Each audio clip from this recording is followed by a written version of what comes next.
Bonjour à tous, j'espère que vous allez bien. Aujourd'hui, je vais vous parler de la distribution dans le marché du livre ou, en d'autres termes, comment le livre passe de l'écrivain au lecteur par différentes étapes bien distinctes.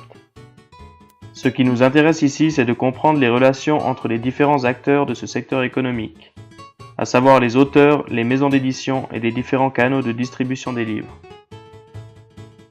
On retrouve en premier lieu l'auteur du livre. Ce dernier doit trouver une maison d'édition qui est d'accord de publier son livre s'il veut en écouler en nombre. Le nombre important d'auteurs laisse un grand choix de sélection aux maisons d'édition. L'auteur va ensuite être lié avec la maison d'édition par un contrat. Ce contrat va indiquer le pourcentage sur les ventes que va toucher l'auteur et le pourcentage que la maison d'édition va retenir. En général, c'est 60% pour l'auteur et 40% pour la maison d'édition.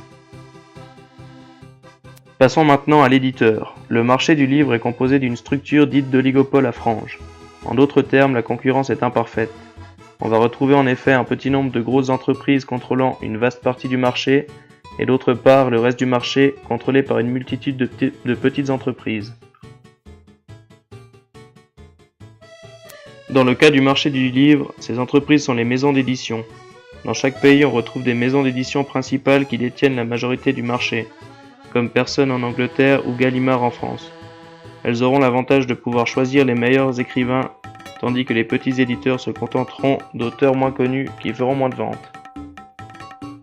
Passons maintenant aux différents canaux de vente des livres. On en compte trois essentiels, les détaillants, les clubs de livres et la vente directe par les éditeurs. Depuis maintenant quelques mois, il existe un nouveau canal, l'abonnement à des livres numériques proposés par certaines entreprises dont YouScribe. En Suisse, la vente directe par les éditeurs est plutôt faible. L'attention se porte sur la concurrence entre les différents détaillants. On distingue les librairies classiques, les supermarchés ou encore les grandes surfaces spécialisées comme la Fnac.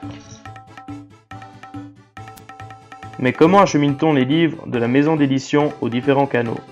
Cela se fait par un réseau dit de distribution. C'est une étape essentielle dans la commercialisation du livre. L'éditeur va contacter les différents canaux de vente. Les grandes maisons d'édition disposent de représentants chargés de présenter aux libraires les publications de sa maison d'édition.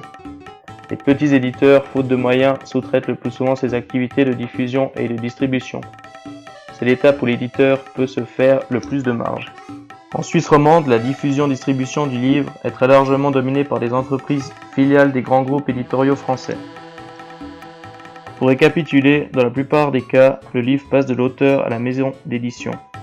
Puis la maison d'édition se charge ou sous-traite la distribution des livres aux différents canaux de distribution qui vont vendre les livres aux lecteurs comme Jean-Maurice ci-dessous.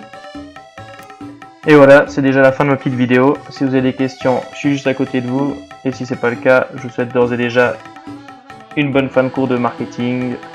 Adios l'équipe!